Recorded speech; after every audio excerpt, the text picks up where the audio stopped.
नमस्कार। आज हम द्विवेदी युग के बारे में चर्चा करेंगे। हमने पढ़ा था भारतेंदु युग हिंदी साहित्य में खड़ी बोली के और राष्ट्रीय चेतना के एक आह्वान के रूप में इसका अभ्युदय हुआ। उसके भारतेंदु युग के बाद जो द्विवेदी युग हमारा आता है, द्विवेदी महावीर प्रसाद द्विवेदी के आगमन से ही हिंदी साहित्य में इस युग का आगाज़ हुआ। एक युगांतकारी परिवर्तन जो हुआ वो इस युग से ही माना जाता है, या कहें कि साहित्यिक जीवन में एक नई स्फूर्ति जो है वो इस युग से प्रारंभ हुई। हिंदी भाषा के परिमार्जन और परिष्कार के साथ साथ उसके प्रचार और प्रसार, जो सरस्वती के संपादक के रूप में जो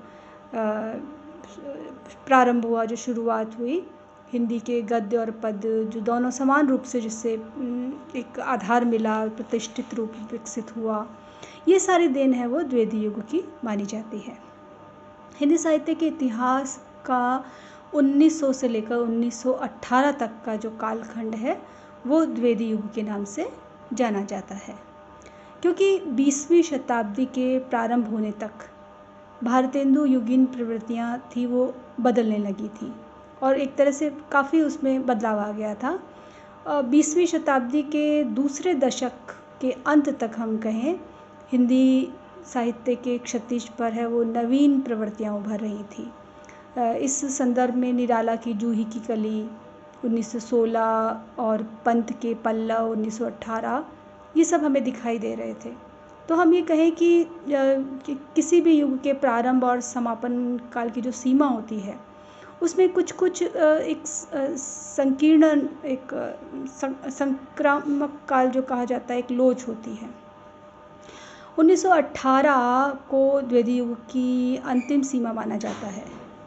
तो कहें 2 दशक की जो अवधि थी उसमें आचार्य ने हिंदी के जो सर्वोत्मुखी प्रगति और लेखकों के पद प्रदर्शन का जो एक काम किया, काव्य को रूढ़ि मुक्त और एक नया रूप प्रदान किया, वो अपने आप में उल्लेखनीय है। उन्होंने कवियों को भक्ति और श्रृंगार विषयक रचनाओं के स्थान पर, जो पूर्व में चल रहा था, उनकी जगह समाज सुधार और राष्ट्रीय जागरण जैसे सामयिक महत्व के, जो सामयिक उस समय चल रही थी, जो उस समय जिसकी मांग थी, जो होनी चाहिए थी, वो विषय उन्होंने काव्य कर्म के रूप में उठाया और उसकी प्रेरणा दी। इसी आधार पर इस युग को एक अन्य नाम जागरण सुधार काल के नाम से भी जाना जाता है। तो हम देखें कि द्विवेदी युग जो है वो आदर्शवादिता का पर्याय माना जाता है। इस समय के समाज में तिलक, गोखले, अरविंद आदि नेताओं ने नैतिक उन्नयन का जो अपना प्रभाव डाला, जो उन्होंने इसमें काम किया, वो अपने आप में उल्लेखनीय रहा। इस काल के साहित्य में भी हम देखते हैं कि रागात्मक तत्वों का अभाव रहा। नीरसता, ऐतिहासिकता, इतिवृत्तात्मकता है वो उभर कर सामने आई, और हालांकि इसकी प्रतिक्रिया के रूप में छायावादी प्रवृत्तियों का जन्म हुआ। हम देखते हैं कि हिंदी साहित्य को समृद्ध और समर्थ बनाने के लिए इस युग के जो रचनाकार थे, उन्होंने गद्य और पद दोनों प्रकार की जो रचनाओं के लिए खड़ी बोली हिंदी को मान्यता दिलाकर एक भाषा की एक रूपता को स्थिर किया। द्विवेदी जी ने अतुकांत कविता को भी सशक्त और स्पष्ट भाव संप्रेषण हेतु प्रोत्साहित किया। दूसरे रूप में हम देखें कि द्विवेदी जी हिंदी भाषा और साहित्य के व्यवस्थापक थे। उन्होंने निबंधों का तेवर एक नियामक और व्यवस्थापक के रूप में स्थापित किया। सरस्वती के यद्यपि वे संपादक के रूप में जो लेखकों की कृतियाँ और जो उनकी भाषागत व्याकरणगत अशुद्धियाँ थी, उसकी ओर भी उन्होंने ध्यान आकृष्ट करके हिंदी विकास का एक पथ मार्गदर्शित किया। हिंदी लेखन में अरबी, फारसी, अंग्रेजी आदि जो भाषाओं के शब्द थे वो धड़ल्ले से प्रयोग होने के कारण हिंदी गद्य की जो रूप हानि हो रही थी, उस पर सर्वप्रथम जो ध्यान गया वो द्विवेदी जी का गया। वे काव्य में गंभीर विचारात्मकता और अनुशासन के कायल थे। वे उथले विचारों, सस्ते मनोरंजन को हिंदी के लिए अभिशाप मानते थे। हिंदी भाषा को समर्थ बनाने के लिए उन्होंने हिंदी की शुद्धता को, उसके व्याकरण पक्ष को, उसमें आने वाले विभक्ति, विराम आदि चिन्हों को, इन सब का सार्थक प्रयोग पर उन्होंने बल दिया।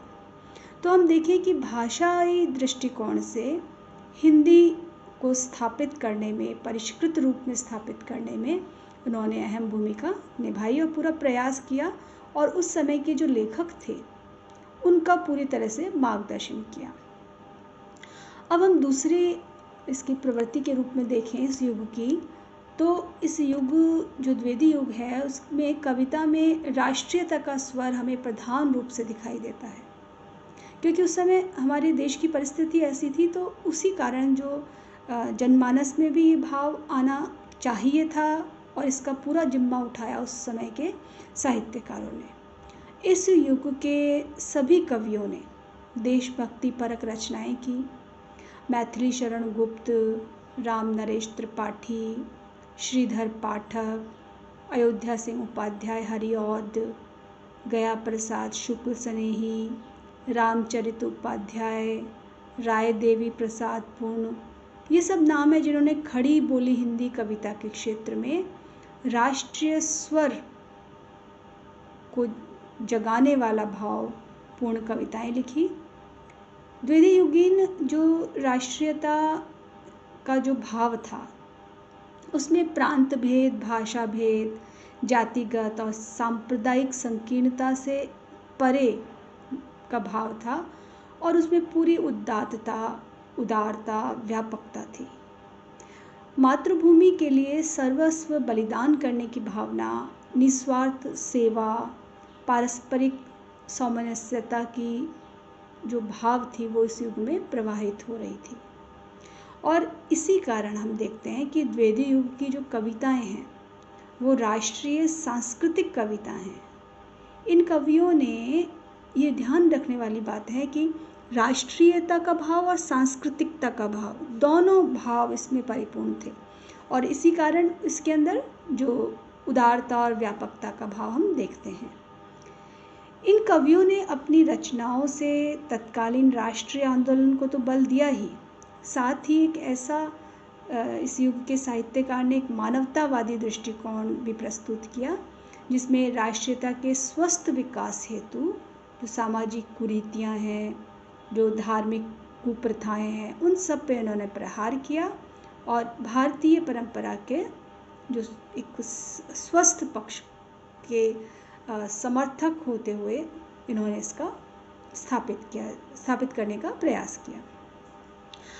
अब हम आगे देखें तो इस काल में जो महान चरित्र, महान आदर्शों के अतिरिक्त जो कुछ ऐसे विषय भी थे जिसके बारे में स्वयं आचार्य हजारी प्रसाद द्विवेदी जी लिखते हैं, महावीर प्रसाद द्विवेदी जी लिखते हैं कि सब विषय काव्य कर्म के लिए उपयुक्त हो सकते हैं। उनका कहना था कि अन्य जो नगण्य विषय हैं, जो अपरिचित विषय हैं, उनको भी महत्ता मिलनी चाहिए। उसी को दृष्टिगत रखते हुए उन्होंने कहा कि सब विषय काव्य कर्म के लिए उपयुक्त हो सकते हैं, सभी को अपना विचार प्रकट करने की स्वतंत्रता है।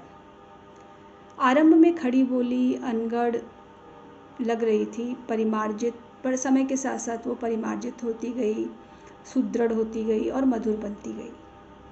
और हम देखते हैं कि किस तरह से आने वाले जो साहित्यकार थे उन्होंने इसका गरिमापूर्ण इसको प्रस्तुति दी अपनी कविताओं, अपने काव्य में।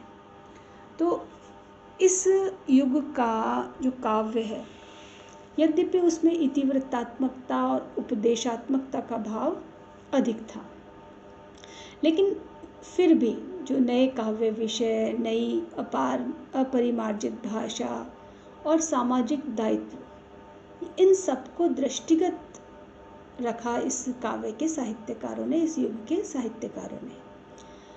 समय के साथ उन्होंने इसमें भावप्रवणता, सरसता और कल्पना का समावेश वो करते रहे।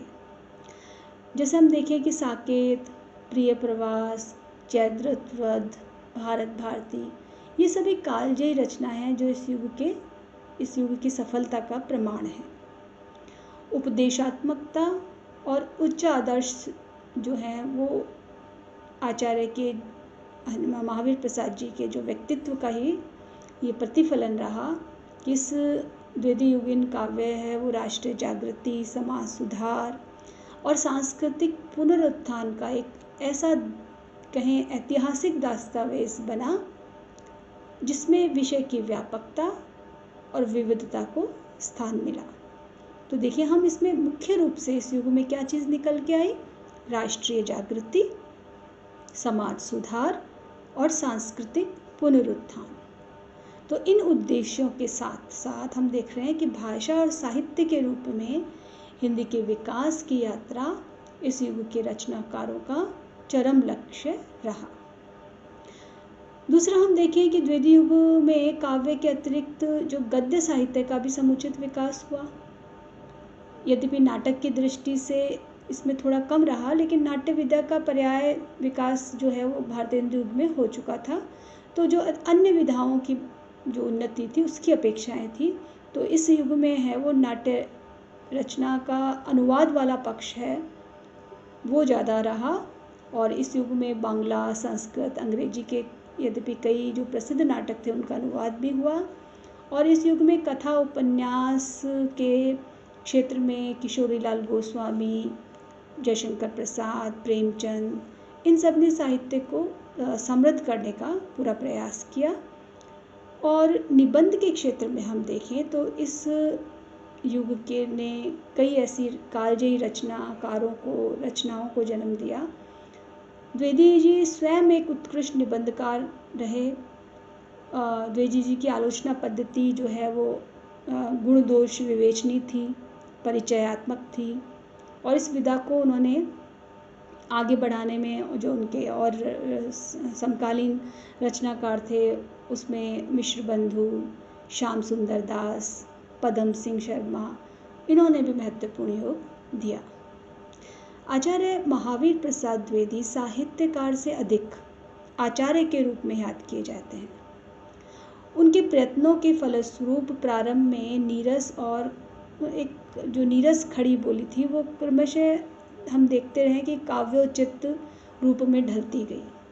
उसमें सरसता आती रही, उसमें एक परिमार्जितता आती रही, और एक कहीं की सामाजिक उत्तरदायित्व का भाव जो है वो उसे उपयोगी बनाता रहा। पंचवटी और साकेत की भाषा का जो उसमें हम देखते हैं कि जो निखार है वो ब्रज भाषा को भी पीछे छोड़ चुका है। वर्तनी और विभिन्न विधाओं में जो भाषा की एक रूपता है वो इसमें हमें ये प्रबल समर्थक हैं दिखाई देते हैं। युगीन परिस्थितियों में किस तरह से संयत, मर्यादाशील, गंभीर व्यक्तित्व के कारण ही अपने सामान्य जो मानव की जो प्रवृत्ति है, कहें सामंती परिवेश से निकलकर उन्होंने उसे गरिमा में बनाया। और इस युग की भाषा जो दिखाई देती है हमें उसमें लाक्षणिकता, प्रतीकात्मकता, चित्रात्मकता, भाव प्रवणता, इस दृष्टि से यद्यपि इसमें इतना पक्ष न होते हुए भी हिंदी का जो ऐतिहासिक निर्माण काल के रूप में ये भाषा सिद्ध हुई है। तो भाषा का एक ऐसा रूप जिसमें दायित्व बोध अधिक था, ऐसा दायित्व सामाजिक दायित्व का बोध अधिक था, और इसीलिए इस युग का ऐतिहासिक परिप्रेक्ष्य जो है वो हिंदी को सुस्थिर करने में महत्वपूर्ण गति के रूप में स्थापित हुआ। और इसीलिए द्विवेदी युग है वो हिंदी साहित्य में कहीं की एक नवीन प्रवृत्ति और एक नवीन क्षितिज के रूप में, हिंदी साहित्य के क्षितिज में एक नवीन प्रवृत्ति के रूप में उभर कर आया। तो इस तरह हमने देखा कि भारतेंदु युग की जो भावधारा थी, जो प्रवृत्ति थी, वो आगे बढ़कर द्विवेदी युग में किस तरह रही, और द्विवेदी युग में जो हमें इतिवृत्तात्मकता और उपदेशात्मकता का जो भाव था वो आगे जाकर हमें छायावाद में किस तरह से वो परिवर्तित हुआ। 1918 से 1938 तक का जो काल वो छायावाद काल रहा, और जो हमारा द्विवेदी युग हमने देखा कि 1900 से 1918 तक की जो काल अवधि है वो हमारी द्विवेदी युग की रही।